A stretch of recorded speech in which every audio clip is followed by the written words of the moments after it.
when I'm feeling lonely. No! No! No! No! No! No!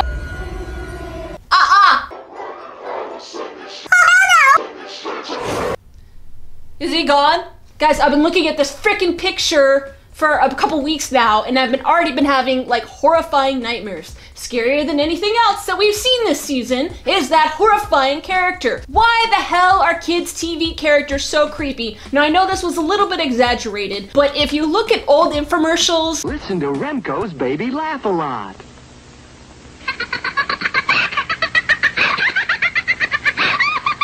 Old PSA messages. I feel something, Mom. You do? Yeah, I feel better already. Old kids' TV characters, they're creepy as fuck, and I have no idea why kids like creepy characters, but they do. Why do kids like creepy things? I don't understand. That is possibly the most creepy character. This episode was the scariest, by far. So I know some of you guys watched our live video yesterday, our live discussions, and I did have a chance to watch the episode again today before doing this vlog. One thing that really kind of bothers me about this episode is not only this creepy character and this witchcraft, we have the women once again responsible for wreaking havoc on a town and all these murders of innocent children and now husbands and the woman herself all being killed over jealousy, over a cheating man. And that part of the episode I don't like. I don't like this writing. Yes, it's a Chris Carter episode and I hate to like tie it in, but come on. We're better than this. It is an International Women's Day today, and we don't need to be a cliche of a woman who has the wrath and so angry because your husband is cheating on you that you feel like you have to make some horrible ritual witchcraft voodoo on the other woman. For one thing, the person that you really need to put the voodoo on is your husband because he's the one doing the cheating. She clearly explained at the end that the voodoo was meant to do on the other woman, the woman that her husband, the sheriff, was having an affair with. Not on the husband, not on her kids. It just got out of control. This is such a horrible cliche. Ultimately, a jealous housewife was responsible for all of these deaths. She summoned these horrible, horrible hellhounds to kill everybody, intending initially just to kill the other woman. When really, honestly, it's not the other woman's fault in the first place. Yes, maybe the woman's wrong for having an affair with a married man, and she's also married, but hello, the person who the woman should be sicking the hellhounds on is her husband. Now, the hellhounds have shapeshifted into these creepy-ass children's TV characters. The question still remains is why these creepy-ass kids' characters are still on television. This here probably should give you nightmares, but it doesn't. This here could give you nightmares too, but I'm guessing it doesn't. I don't know what else we have here. Darth Vader, give you nightmares? No. You know what gives me nightmares? This. Yes, this. Clowns. Guys, there are good clowns out there. I'm a little bit confused at how a registered sex offender is able to perform at children's parties, because usually when you perform at children's parties, you have to have a pretty clear history and you cannot be a criminal. Correct me if I'm wrong, but I'm pretty sure someone is a registered sex offender. They're not gonna be performing as kids' parties. Yeah, I don't think so. So the episode starts off with this teaser. There are kids on the playground and they're looking at this creepy Chuckle Teeth characters. Chuckle Teeth, sorry. Chuckle Teeth. I keep saying Chuckle Teeth because it sounds like it. The jingle is creepy. It's basically the dreidel song.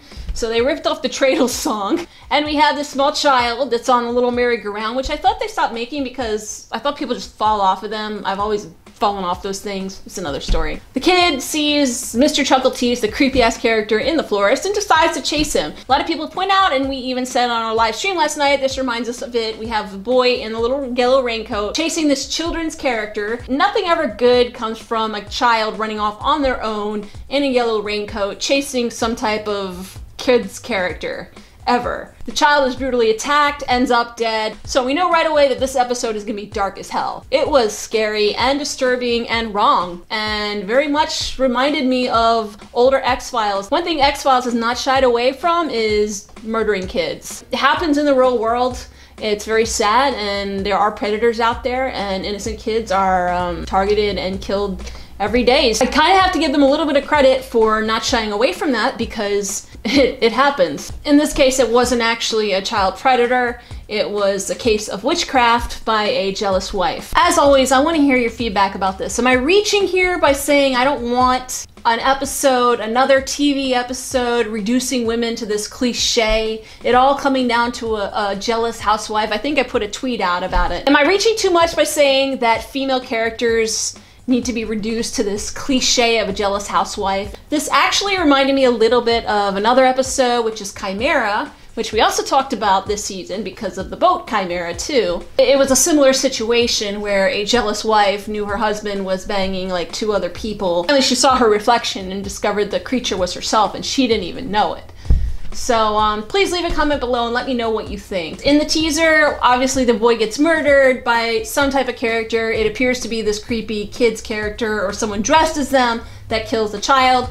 The police in the town think that it was an animal responsible, but Mulder and Scully think there's something else involved, some other type of activity, maybe another person or some type of paranormal entity that is responsible. Scully seems to think that the father might be responsible because he seems to fit the profile of what might be a predator for a small child, and that his comrades on the police force are covering up for him. Meanwhile, Mulder discovers there's salt on the boy's feet and for some reason has a hunch that the sheriff might need to be questioned about this. There's definitely some tension there between the sheriff and the wives. There's definitely something else going on in this town.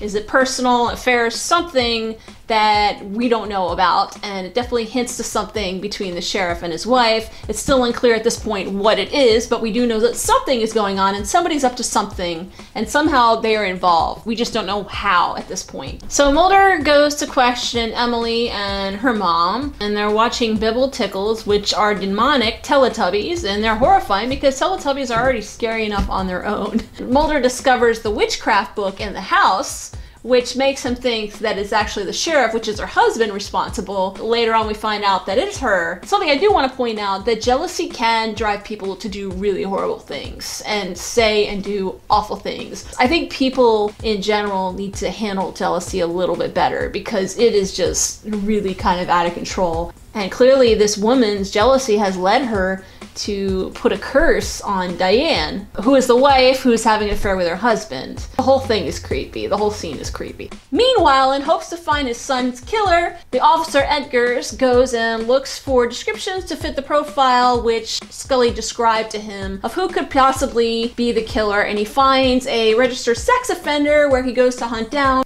At the same time, Scully goes to the sheriff thinking that it still might be Edgars himself. Scully and the sheriff chase down Edgars, who is in pursuit of the registered sex offender who he believes is responsible for the murder of his son.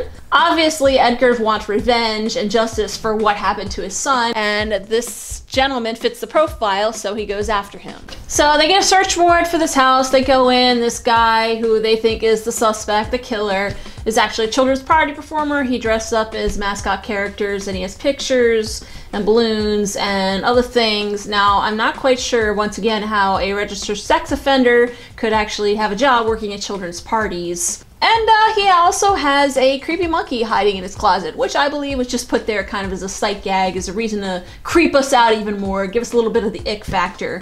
And one of the characters that he plays and dresses up as is, you guessed it, Mr. Chuckles. So this is our person, right? This is typical X-Files fashion, where they go to the town and then everyone in the town just starts accusing someone of something and they jump to conclusions and it creates like this mass hysteria. It's very typical, it's very X-Files, and I like that callback to older episodes where Mulder and Scully are kind of the outsiders, kind of looking in and seeing kind of this small town mentality where people are just kind of losing their minds because bad things happen. Mulder doesn't want to jump to conclusions right away. I do think that maybe they should consider that this might be the suspect. Mulder's really quick to dismiss it because he, you know, obviously believes in this paranormal thing, but I also believe that maybe they should like take a second and think it could be the guy, but at the same time the man has to be put through trial and has to be convicted without just being persecuted there on the spot. It's not legal to just kill somebody or beat them up under a suspicion of something that they haven't been convicted or tried for. The one officer tries to protect the man who they believe killed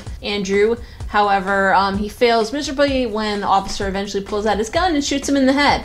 But we did learn that this was not our suspect and that this man basically suffered because of what he's done in the past. Meanwhile, back at the house, young Emily is watching the creepy ass demon Teletubbies. She follows the Teletubby out the door and she suffers the same fate as Andrew. So at the scene of the crime where the body is found, we see once again the salt, which is another sign that there's evidence of witchcraft, which Mulder points out. Once again, Scully's like, no, no, no, come on, why would there be salt? There's obviously something going on. People put salt in the forest for a reason. So maybe there's something there. Scully's still like, no, no, no. Mulder and Scully finally confront the sheriff, who concedes that there is some type of demon that he's released by being an adulterer, although he says he didn't have anything to do with the killings, and this was not his doing. So we know something's up, and he knows something's up, but he said it's not his fault, other than obviously what we know later on is that he was having an affair, which prompted his wife to unleash this horrible spell and ritual. Mulder, of course, believes that the person responsible is in the courtroom. He looks over to the sheriff, who's next to his wife, once again alluding to the sheriff that is responsible. Also, Mulder eventually tells Scully that he did see a hellhound. He didn't tell her when he saw him before. After the court hearing, Mulder and Scully talk to Officer Wentworth, who gives them a folder that pretty much clears the convicted sexual predator from doing the crime that was actually the murder of Andrew, and says he is very sickened by the way the town persecuted and killed him without any evidence or a fair trial to back up any of these claims. Andrew's dad goes home and has a conversation with his wife. He says, I'm leaving you. She says, no, I'm leaving you. I'm leaving you. Oh, yeah, I'm leaving you. I'm leaving you. I'm leaving you. Honestly, Rich seems a little bit crazy. Once again, the officer's on a rampage. He gets his gun. He's going to kill the sheriff, it looks like. And his wife gets in an accident because she sees what she believes an image of her son, their dead son, in front of her. And it's actually revealed to be the hellhound. Edgar goes to the sheriff's house and we see Mr. Chuckleteeth again for no reason. It's horrifying. He comes on the TV. The two officers confront each other and there is a gunshot, although it's unclear who was dead. We find out later. Mulder and Scully then go to the scene and find out that Edgar has been shot. Sheriff then goes into the woods to find his wife. She claims she's unleashed something that has gotten out of control that she has no control over, and she's trying to end it right then and there. In the process, she ends up summoning a hellhound that ends up eating the sheriff. And then Mulder and Scully arrive just to see her spontaneously combust into flames. So yes, there is some type of witchcraft and witchery and all kinds of supernatural elements at work here. And finally at the end, Scully says the woman went up in flames. She can't deny what she actually saw. Mulder says maybe it was the candles, trying to debunk Scully making a supernatural assumption. And that's how the episode ended. I want to hear what you guys thought. I know a lot of people thought this was really good. It very much reminded me of season 2 and 3 Monster of the Week episodes. I did overall like the episode. I like the darkness. I like the scariness. I feel a little bit uncomfortable with the subject matter of kids being killed and used. However, this happens in real life, so I understand why. As I mentioned before, I'm not too crazy about the idea of it all coming down to a jealous housewife. We're at the end, almost the end. We are nearing the end. We only have 2 episodes left, which makes me really, really sad because I'm really enjoying these and I really want there to be like 24 episodes. I wish there were like at least 20 episodes because I could do like a whole season of this. They're really on a roll here. I think a lot of people were saying this is kind of like a filler episode, but I really think as a Monster of the Week episode, it stands on its own and it's pretty well done. It's also a female directed. I did think it was very well directed and well executed. I also thought it was pretty good writing. Did I love it? No. Please leave a comment below. Give a thumbs up if you like this review. Give a thumbs down if you don't like it. If you're good, bad, indifferent. I do want to hear your feedback. I'm always open to hearing feedback. I have a lot more to talk about with the whole Duchovny stuff that I'm probably going to post in other vlogs. But for now, until next week, we will see you guys, and if you haven't joined our live discussion, please do. We're going to be talking about the episode next week again, after the episode, going live and having a discussion, so come chat with us. Alright, until then, we'll see you next week.